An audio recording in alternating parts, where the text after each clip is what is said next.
A significant escalation in the Israel-Iran conflict tonight. We're live in Jerusalem as concerns grow. Iranian rockets breach Israel's Iron Dome. More than a dozen people are killed. Israel expands its military operation to target energy and economic infrastructure, including a huge oil depot in the Iranian capital. A stark warning from Benjamin Netanyahu. Iran will pay a very heavy price for the murder of civilians, women and children, which they did intentionally. We will both achieve our goal and strike them with one blow. The conflict overshadows the G7 as world leaders gather in Canada for the summit. Keir Starmer urges restraint and calls for de-escalation. We'll have the latest reaction from across the region, including the Iranian Ambassador to the UK.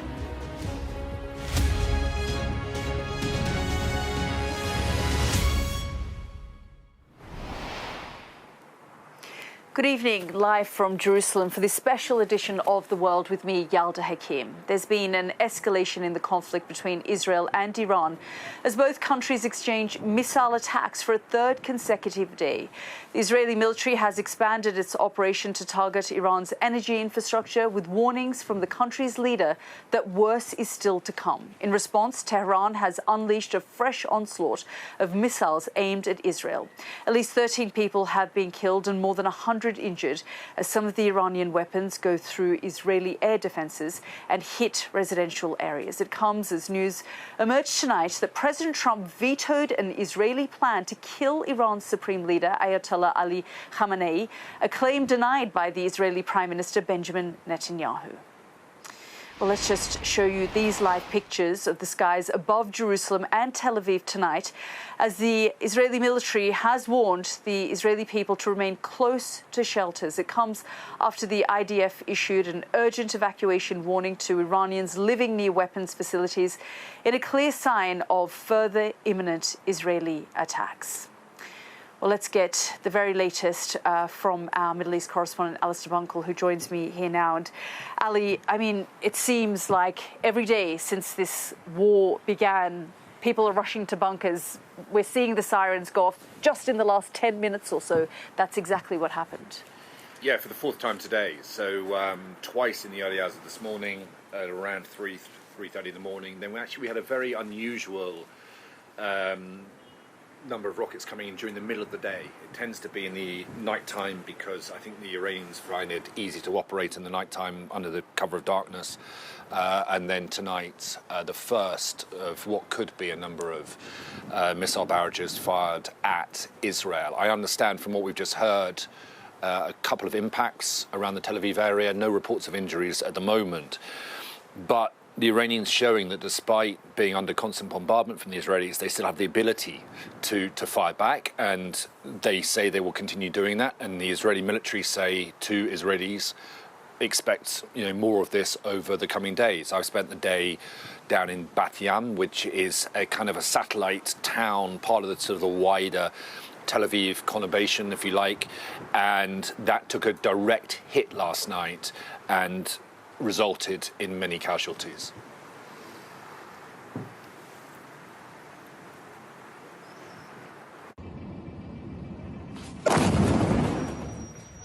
Israeli airstrikes have relentlessly battered Iran for 3 days, but Iran is still managing to fight back. 6 people were killed and dozens wounded when this apartment block near Tel Aviv took a direct hit. They were still pulling people out of the wreckage many hours later. So we're currently, after about 20 hours of working on the site, trying to put together an intelligence picture to understand who was in which apartment, who wasn't home. We've gathered a lot of intelligence and put together a picture to try to figure out who we're looking for, where we should be looking for, specifically in the building that collapsed. We've extracted a few casualties up to now. The Israeli military says that 80 ballistic missiles were fired at Israel throughout Saturday night. Millions spent a third night sheltering in safe rooms.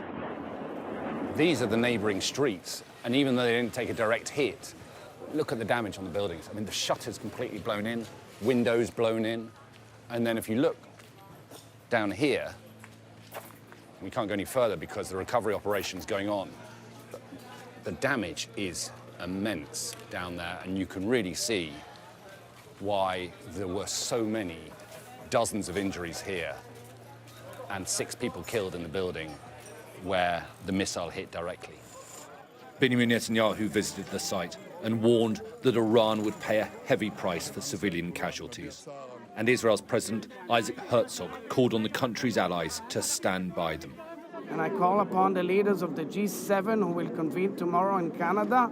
They should all be with us. Because if you want to get the nukes out, you better work together with us and make sure that Iran does not reach its capability and that our region can move to peace and dialogue and coexistence. Israel has shot down dozens of drones launched from Iran over the past 24 hours. Iran's foreign minister says his country is acting in self-defense. Self-defense is a recognized principle in international relations. It is the legitimate right of every country to defend itself against aggression. And this is exactly what our armed forces began doing 2 nights ago. Last night, you witnessed new dimensions of this response, and it will continue. Israeli jets have been striking the capital, Tehran, throughout the 3rd day of this war. Iranian civilians have also been killed in the bombardment. This missile struck next to a shopping centre in the city of Isfahan. And the operation has been expanded. A refuelling plane was hit far in the east of the country. Oil depots and gas refineries have also been struck. Huge fires burnt long into the night as Iran's critical national infrastructure and major source of economy is now being targeted. This is also an attempt to disrupt Iran's fuel supplies to limit their ability to launch missiles at Israel. This afternoon, there was a rare daytime missile attack on Israel. I've seen one interceptor missile very far in the distance, just a trailing smoke. There were no reports of impacts or injuries this time. The Israeli government has extended emergency measures across the country until the end of the month. The airport is expected to remain closed for the foreseeable. They're preparing for the war to last many more weeks. That was Alistair Bunkle reporting there. Now, tonight it's difficult to estimate the number of casualties in Iran with no official confirmation. But a human rights group has claimed at least 406 people have been killed and 654 others injured. Sky's Adam Parsons has been looking in detail at the areas that have been struck. Well, what we've seen is another series of attacks by both Israel and Iran, with each country launching missiles at the other. In Israel, the first wave of Iranian strikes hit there, Bat Yam, just south of Tel Aviv, and then up there in Tamra, where at least 12 people have been killed. And remember, 3 Israelis died after Iran's previous attacks. Now, if we switch to Iran, Israel claims that around 50 fighter jets attacked some 80 sites, most of these linked to Iran's nuclear program. Iran claims the majority of casualties have been civilians, and it says that many of those have been women and children. Now, Israel is planning more attacks, and it has issued an evacuation warning to all Iranian residents who live near weapons facility, and has also said that the Ministry of Defense in Tehran is also in its sights. Israel says more Iranian military leaders have been killed, all of them senior commanders within the Iranian Revolutionary Guard. But strikes have also been reported on oil facilities. Now, in particular, we've got here the Sharan oil depot in Tehran. There were reports here of a huge explosion, although it's now said to be under control. But also in Israel, the Bazan refinery suffered what Israelis have referred to as localized damage. And all of that is having a really significant effect on global oil prices. Look at this. Over the past few days, they were trailing along and then spiked enormously. What we have, put it together, is an unpredictable conflict in a volatile region with an uncertain impact on the world's politics and economy. Little wonder the world is watching on nervously. That was Adam Parsons reporting there. Well, this evening, ahead of this week's G7 meeting in Canada, President Trump has said Israel and Iran will have peace soon, indicating that there are numerous diplomatic negotiations currently ongoing. In a post on Truth Social, he said, and let's just have a look at that, Iran and Israel should make a deal and will make a deal. The US president goes on to say we will have peace soon between Israel and Iran. Many calls and meetings now taking place. I do a lot and never get credit for anything, but that's okay. The people understand. Make the Middle East great again. Well, Sky's US correspondent James Matthews joins us now live from Calgary. And James, I mean, a lot to unpack there from that quintessential Donald Trump Truth Social statement where he talks about not getting credit. But behind the scenes, he is talking about, you know, the diplomatic activity. And on the surface, we've been hearing reports from Reuters news agency that Donald Trump vetoed a plan by Benjamin Netanyahu to assassinate the Supreme Leader. Hi, Yalda. Yeah, there is disagreement on this. It came initially in a Reuters report. They'd been speaking to US officials who said that Donald Trump had indeed vetoed an Israeli plan to assassinate Iran's Supreme Leader Ayatollah Ali Khamenei. That was according to two US officials who said, they're quoted as saying, have the Iranians killed an American yet? No, until they do, we're not even talking about going after the political leadership. That was subsequently, or appeared to be, dismissed by the Israeli Prime Minister Benjamin Netanyahu. He's been on Fox News this morning saying that America knew all about the strikes, incidentally, before they happened. But he appeared to dismiss that claim about vetoing an assassination strike. Not explicitly necessarily, but he dismissed false reports about discussions between the US and Israel. So Netanyahu playing down that business of any attempt to kill Ali Khamenei. I think this speaks, Yalda, to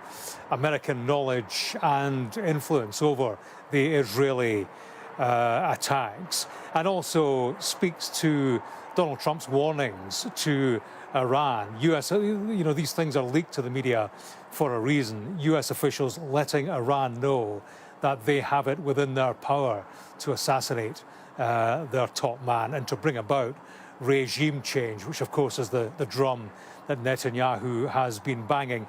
You spoke there about Trump, Yalda, and how, you know, peace will come and he'll be all over it. Well, I suppose you have to ask the question, if he has been all over it, which he has been. I mean, there have been discussions between the US and Iran stretching back several weeks. He's speaking about trade being the key to a solution. If trade is the key today, why wasn't trade the key to Iran reining in its nuclear ambitions throughout weeks and months of talks with Trump's envoy, Steve Witkoff? So as much as he claims credit and is marketing his own input today, and he's merely raising fresh questions about his influence, I suppose. I'm at the G7 in Canada, of course, Yalda. It will be interesting, fascinating on a number of levels. You know, the GM family with Donald Trump in it, starring this US president, Trump 2.0. It's not the movie it used to be. It doesn't have that shared understanding, common purpose that it once did. Donald Trump, something of a rogue presence here. He certainly was last time they met in Canada. So we'll see. A meeting very much revolving around the crisis management of the Middle East. Leaders talking about de-escalation, Keir Starmer, and so on. The challenge for them will be to build de-escalation into a diplomatic strategy that carries Trump with them. And, you know, bear in mind, Trump is here, a man who has skewered them on trade and undermined them on matters like Ukraine. So we'll see how it all shakes down, but many questions, many uncertainties. Yeah, absolutely. James, as always, really great to get your analysis there. You're watching The World with me, Yalda Hakim. Still to come on the programme. The Iranian Ambassador to the United Kingdom speaks exclusively to Sky News in the next few minutes. Stay with us for that.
Welcome back to this special program on the Israel-Iran conflict. I'm Yalda Hakim. Let's just take a look at the last few days and track how the conflict has developed so far. Well, in the early hours of Friday, the 13th of June, Israel launched airstrikes targeting Iran. Israel says it was specifically aimed at nuclear sites and the leadership of Iran's Revolutionary Guard. Iran's envoy to the United Nations said 78 people had been killed and more than 320 wounded. About 18 hours after the initial Israeli strikes, Iran retaliated by firing around 100 ballistic missiles and drones at Israel. 2 people were killed and dozens injured in the strikes on Tel Aviv and Rishon LeZion. More strikes by Israel continue to target nuclear sites and surface-to-air missile bases, as well as claims Israel has imitated 9 experts in Iran's nuclear program.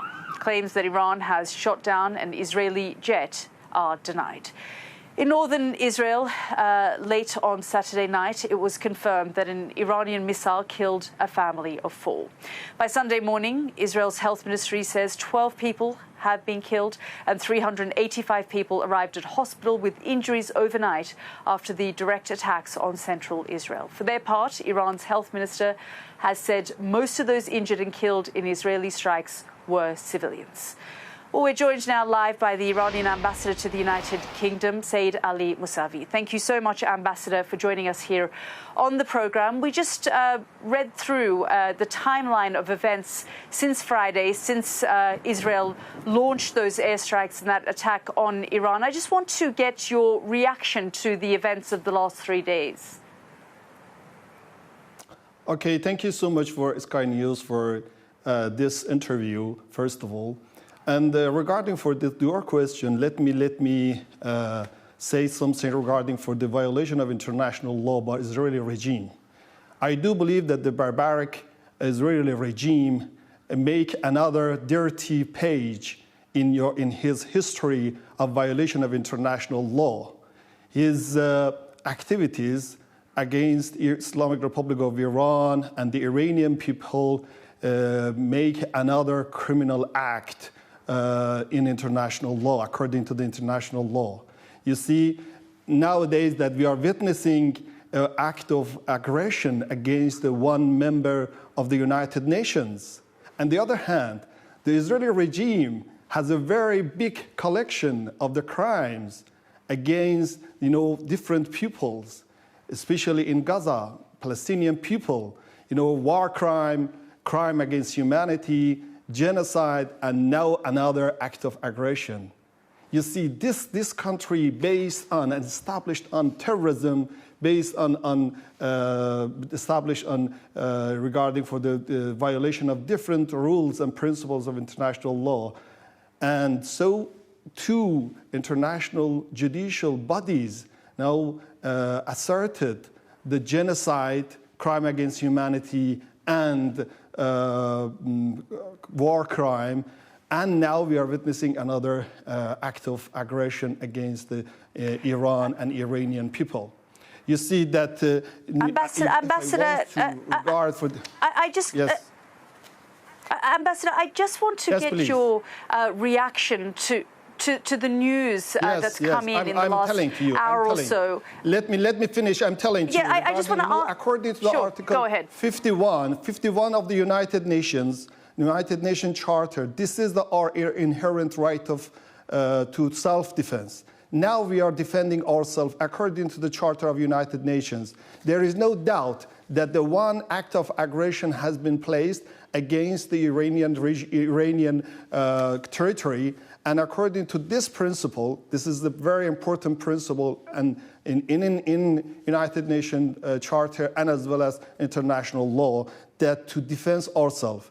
There is no doubt that we are very firm into defending ourselves and regarding for all of the activities and reactions against the Israeli regime activities, all of them has been doing in the framework of legitimate right and inherent right of self-defense.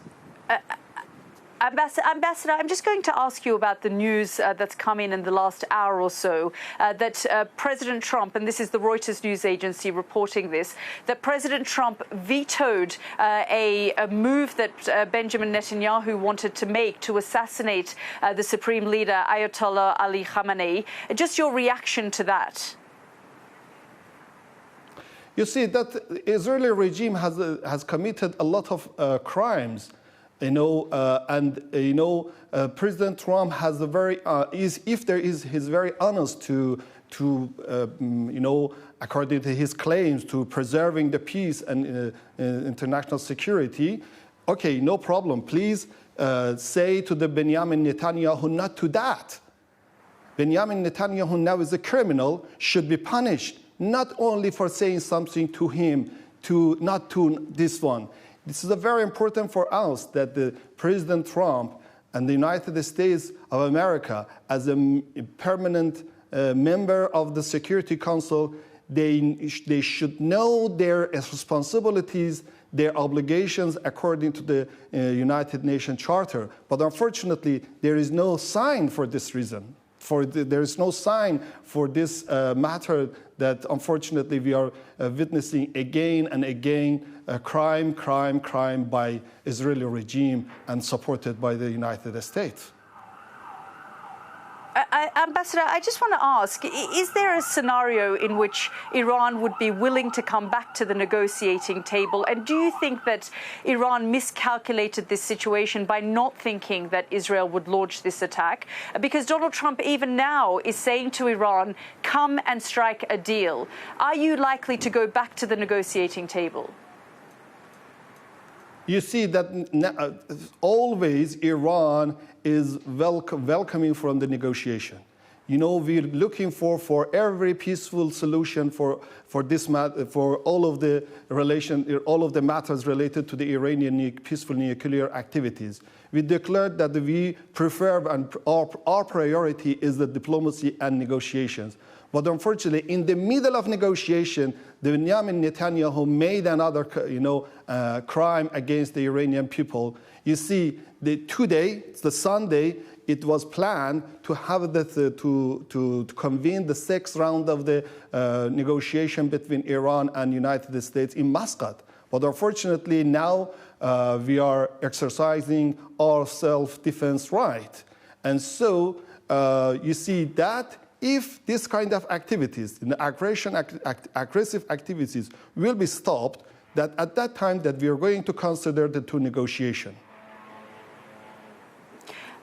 President Trump said that there was a 60-day deadline that Iran was given. If they didn't agree to the deal and they didn't agree to come to some kind of agreement, the threat of Israel attacking Iran was there. On the 61st day, Israel launched this attack. Could you please confirm whether there was a 60-day deadline that Iran was aware of?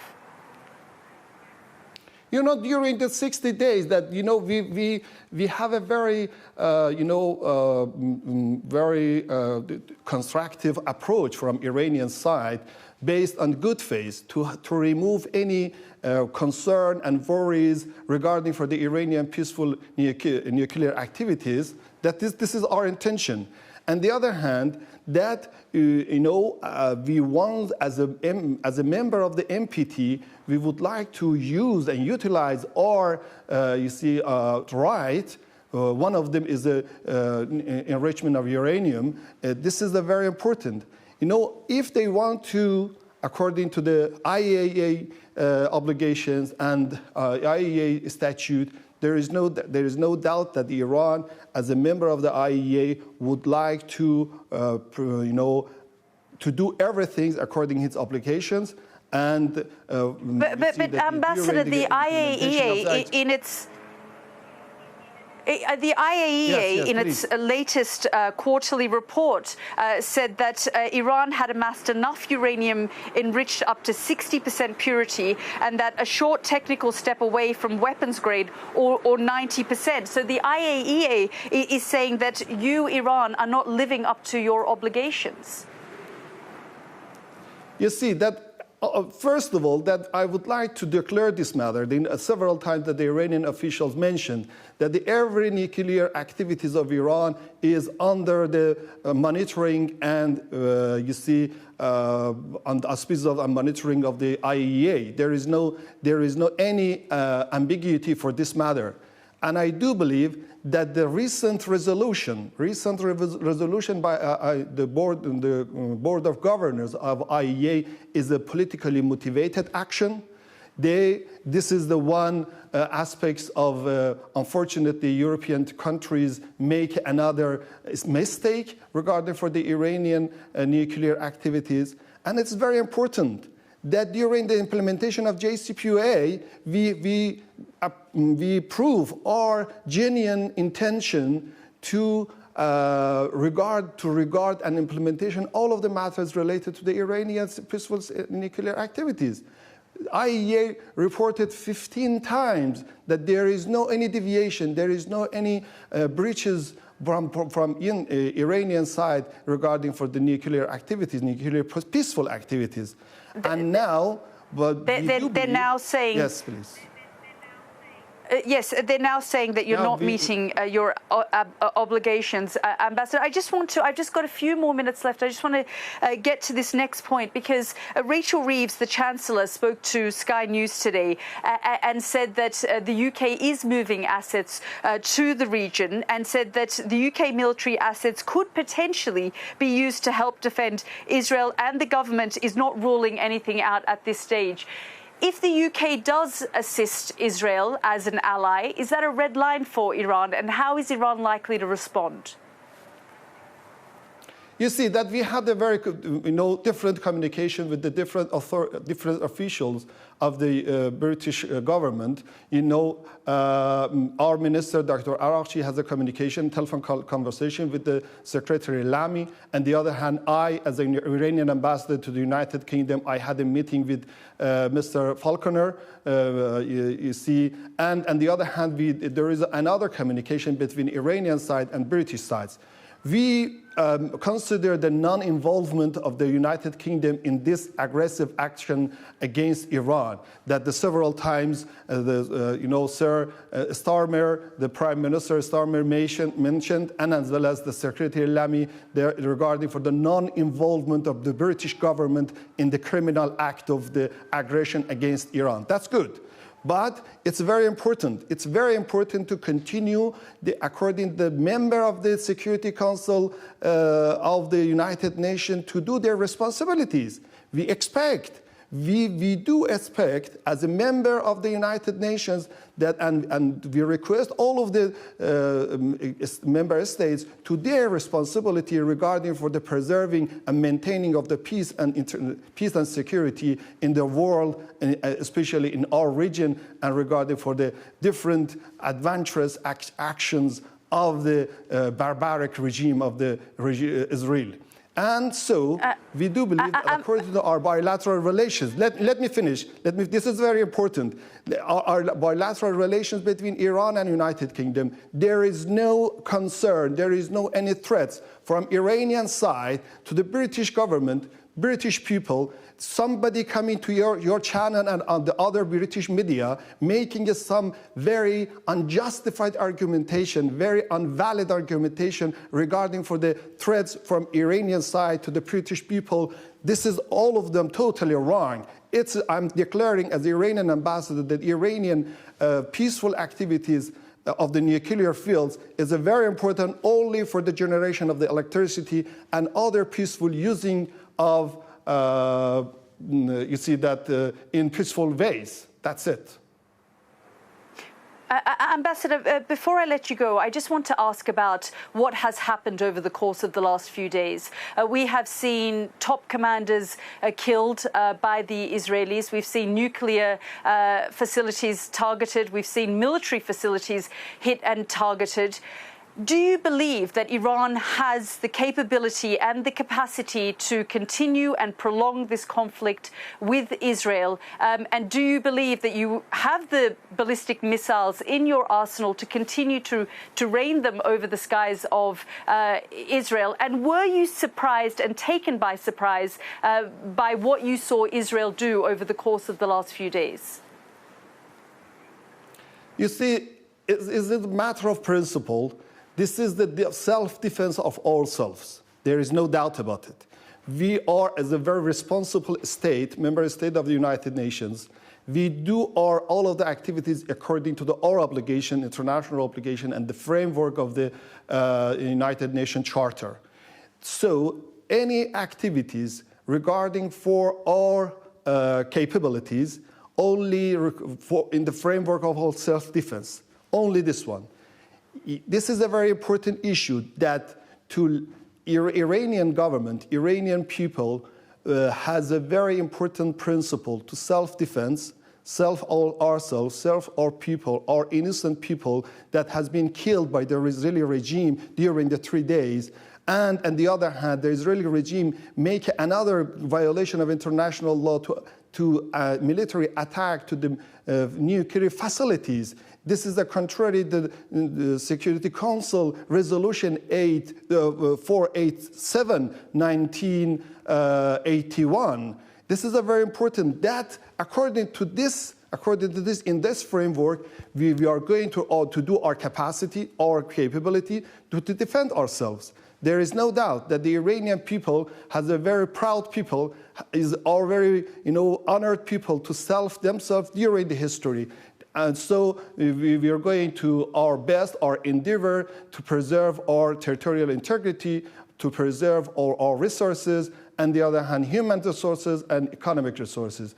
That inshallah, with the help of the God, we are going to materialize these endeavors and concretely against our enemy, Israeli regime. Ambassador, thank you very much for joining us here on the program. Thank you so much. That was the Iranian ambassador to the UK speaking to me there. Well, let's just have a look at the latest pictures coming into us from the Israeli emergency services from Haifa, where there are reports of a missile strike following that barrage from Iran that we were reporting on about 45 minutes ago. So you're looking at pictures that came into us in the last few minutes from the barrage of ballistic missiles that Iran launched on Israel about 45 minutes ago. As soon as we have some more information coming in from Haifa, we will be bringing that to you.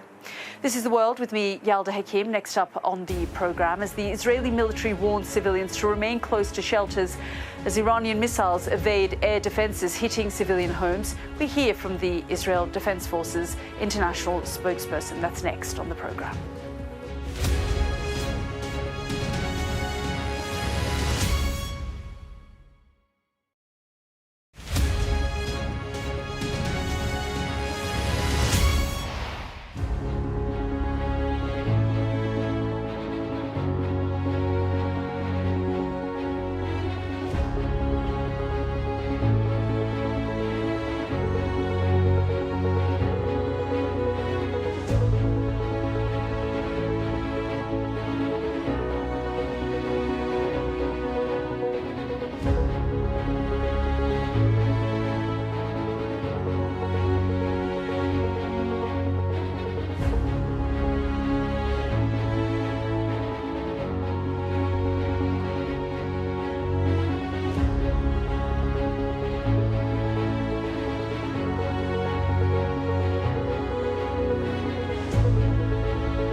Welcome back to the programme. Today, Israel targeted oil facilities in Iran with explosions heard across the capital, Tehran.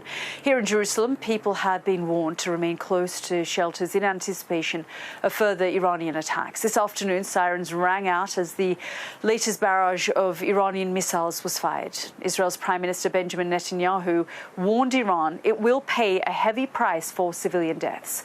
Well, earlier I spoke to Israel Defense Forces International spokesperson, Lieutenant Colonel Nadav Shoshani, and began by asking about claims President Trump vetoed an Israeli plan to kill Iran's supreme leader, Ayatollah Khamenei. We're in this operation against the Iranian regime to remove the threats, and we've said this, that we are operating against this regime that wanted to annihilate us, to end us, essentially, is what they say. And Khamenei tweeted it multiple times in the last 48 hours. Obviously, I won't comment on future plans or specific plans, but we have gone so far and eliminated essentially all the senior commanders in the Iranian regime. And we will continue operating until we feel that we are able to remove this existential threat from Israel. So are you essentially saying that, Mr. Shoshani, that the supreme leader is not off limits? I'm not commenting about that, and I think that's our prime minister also commented about and said that we don't comment about future operation or future options of operations, and we're doing our best at the moment to remove threats. At this moment, as we're speaking, Israeli Air Force jets are operating in Iran to remove threats of ballistic missiles that could be coming towards us imminently. They are targeting those ballistic missile launchers. We are still in this thing. This is an ongoing situation, and we won't be going to specifics of future plans that shouldn't be outspoken. It does feel like a race between Israel trying to destroy Iran's ballistic missiles and the stockpiles of interceptors that you may have. What is the status of your stockpiles at this point in time? Could it be that you run out before Iran runs out? Well, we have prepared for this, as you know, this operation for this specific operation for a long time. And I apologize. There's alerts coming in, so we might have to go down to the safe zone. As you were saying, we've just received a siren just alerting us that there might be a potential attack. But on this point, Colonel, I mean, I'll answer your question. I'll just say we have planned out for this operation, and when we planned out this operation, we decided we have to do this, not because we want to, not because it's easy, not because there's no risks, not because Iran won't retaliate, but just because we have to. And if we don't operate now, worse things will happen in the future. And when we prepared for this operation, we prepared also with our defense abilities. We are prepared for the different scenarios that may appear. We are prepared to defend the people of Israel in different scenarios. And we have prepared for this. What will happen down the line? But in the event, hard to say, but in the event that you fail and this whole operation precipitates what you don't want to happen, and that is that Iran makes the dash for the bomb. Well, I think, first of all, we can look at the first 48 hours of this operation where we have pushed Iran's nuclear plan back. Before we operated, our intelligence indicated that Iran is approaching a nuclear bomb imminently. And that is something we can't accept. And we believe our operations have pushed them back, have set them back in that regard, and we're still operating. This is still an ongoing situation. We understand they're going to try and attack us. We understand there's still a way to go, but we have prepared for this. We are ready. Doesn't mean it's going to be easy or simple, but we've prepared for this and we're ready for it. We've had so far, there have been hits, sadly, to our civilians. Iran is targeting our civilians, but we've also been able to defend most of those attacks. Iran has fired many hundreds of projectiles towards Israel, both UAVs and ballistic missiles, and we've been able to intercept most of them, but no aerial defense system is 100%. And that means that some ballistic missiles are going to hit.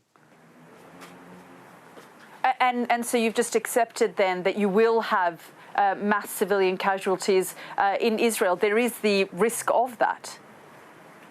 Well, when you are fighting an enemy like Iran, there's always a risk of casualties. But we saw and we understood very clearly, and what we're watching now is a preview. If we didn't act now, they would have done this to us by surprise in a different time on a much larger scale. So it's not like our choice was between not to have missiles thrown at us or to have missiles thrown at us. Our option was to have this preemptive strike now, or to have it on a much larger scale and by surprise later. We had to operate. We understand it's not easy. We understand there's a risk to it, but that's the right thing to do. And we have an obligation to the people of Israel, the Israel Defense Forces, to make sure that we are not entering an existential threat to the people of Israel. So what the siren that we just heard a few moments ago was, the authorities here alerting the public that there could be more Iranian ballistic missiles raining over and across Israel, and for people to enter their bunkers. Already we have seen over a dozen people killed. How can you reassure the Israeli public that this is not going to be something that is going to be on an ongoing basis, something that the Israeli people have to deal with, including casualties, and that your interceptors will do the work that they claim and you promise that they will do, knowing there is a risk in conflict that you may not be able to do that? Well, we have communicated with our people, because the simple reality is the combination of our aerial defense systems with the Home Front Command guidelines, with those warnings like me and you just heard, warning civilians. And when the civilians listen to the warnings, they are mostly safe. Sadly, and it's a sad thing to say, but the people who, most of the casualties so far were people who were not in the safe places or not operating according to the Home Front Command guidelines. So the combination of the Home Front Command guidelines and our aerial defense system has been very successful so far. It is not 100%. Fighting with this terror regime, Iran, is not a simple thing. And our civilians are resilient, and we are resilient, our military, and we are currently acting also on the defense to intercept these attacks, but also preemptively in Iran. Israel has done something amazing I don't think anyone has believed we would do. Israel has gained freedom of operation in Iranian skies. We have been operating over 2 days in a row, nonstop in Iranian skies. Our jets are flying over Tehran, locating those ballistic missiles, gathering intelligence, intercepting them before they fire towards Israel. Lieutenant Colonel Shoshani, you've also killed dozens of Iranian civilians. Israel claims and often talks about being different to the Iranian regime, but you've also left dozens and dozens of Iranian women and children dead in these operations.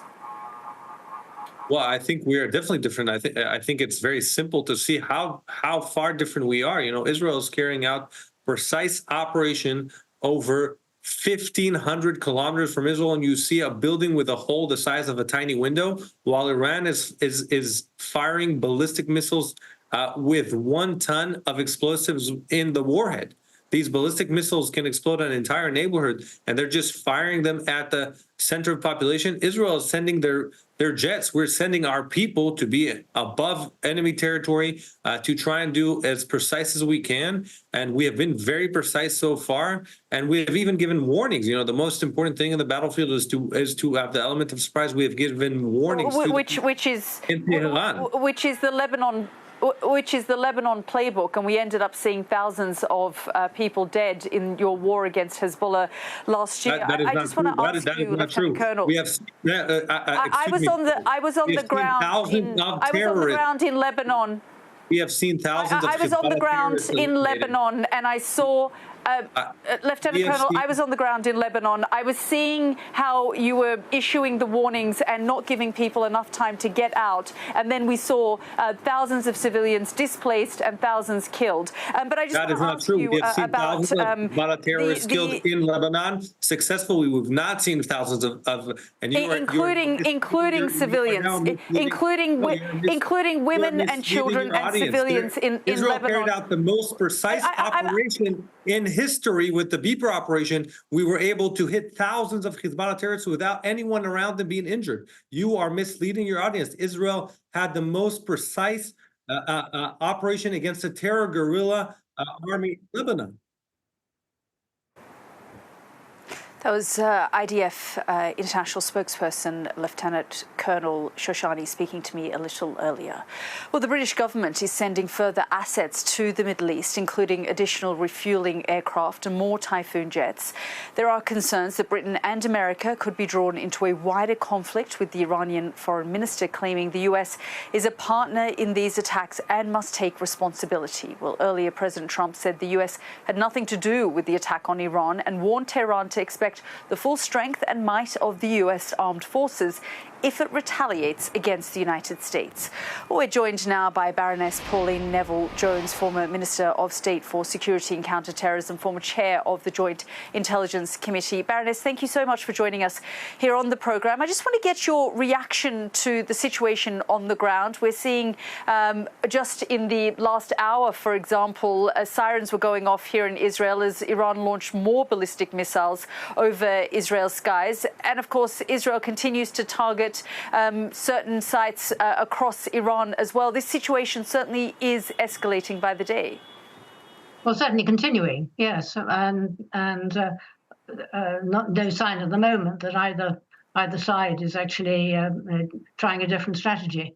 I certainly think probably the Israeli government wants to try and get as much damage done to the regime in Tehran and also their military assets as they can during the period where the rest of the world hasn't yet decided that the negotiating table is the place they want to be.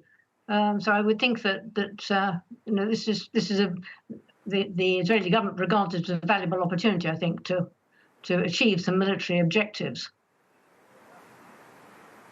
Baroness, where does this leave Britain? Because, of course, we've heard from the Iranians. I mean, earlier on this programme, I spoke to the Iranian ambassador to the UK, and he said Iran is no threat to the UK. But we have heard from top leadership within the regime, and they have said if Britain gets involved, that's a red line for us, and we will retaliate. Where does that leave Britain, especially if they're moving assets to the region?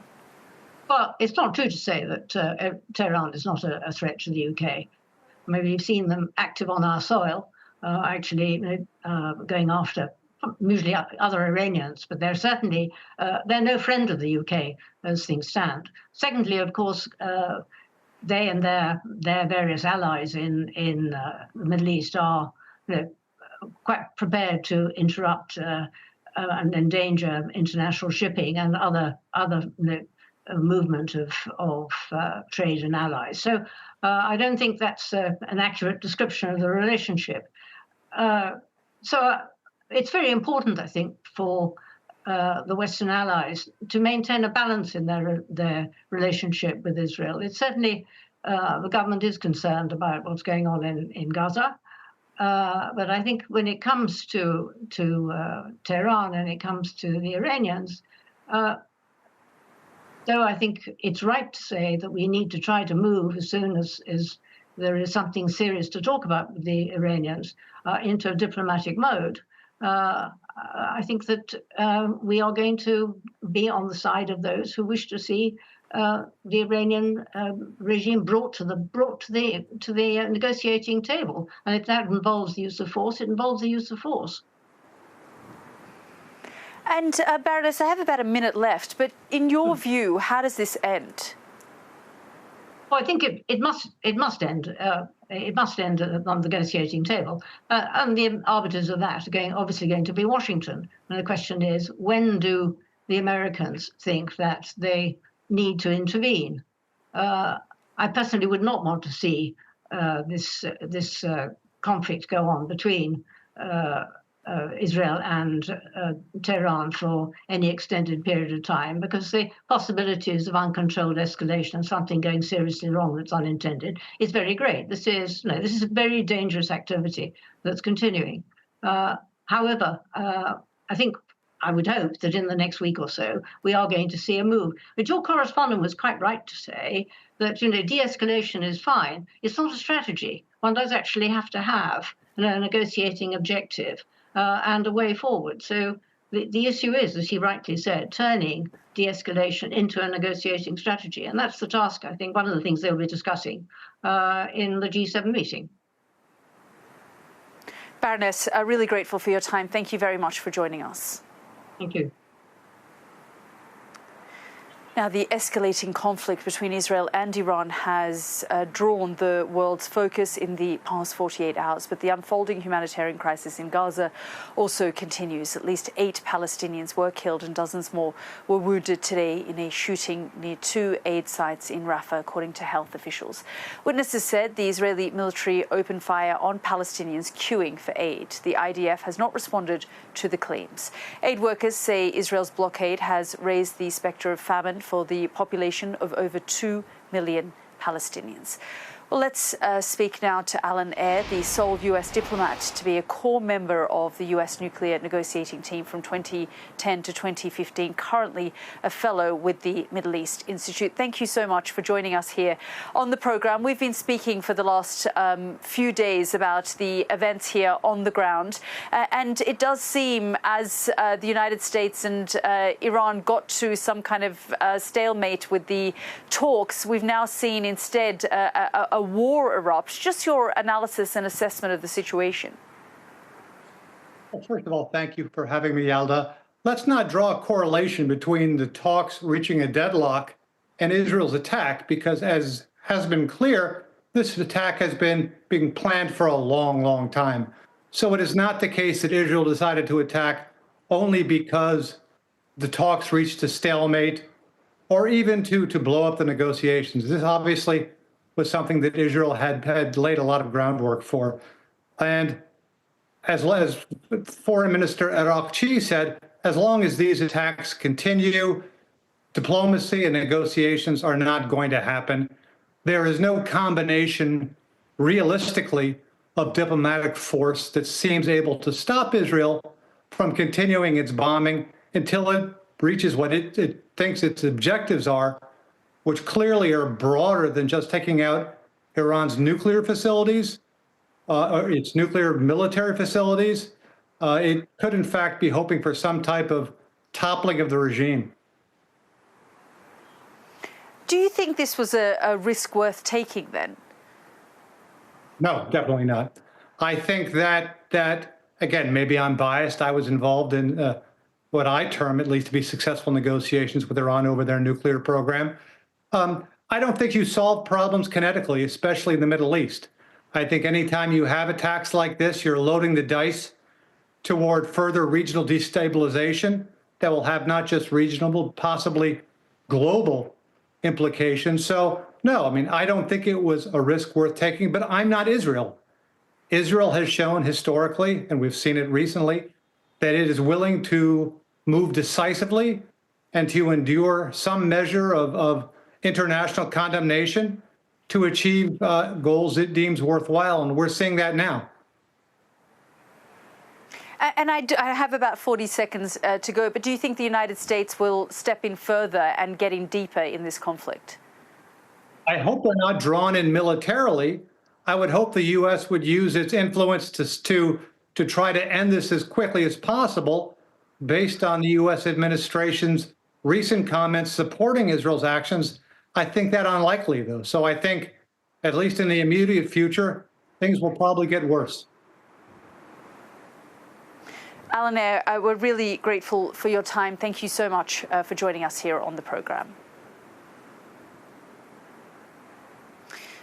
We will continue our coverage of the developments and the war between Iran and Israel over the next week or so. I just want to leave you with these images from about an hour ago, where we saw that barrage of ballistic missiles being launched over the skies of Israel. We saw the interceptors getting into action and shooting them down. But we will continue our coverage here. But for now, goodbye to all of our audiences.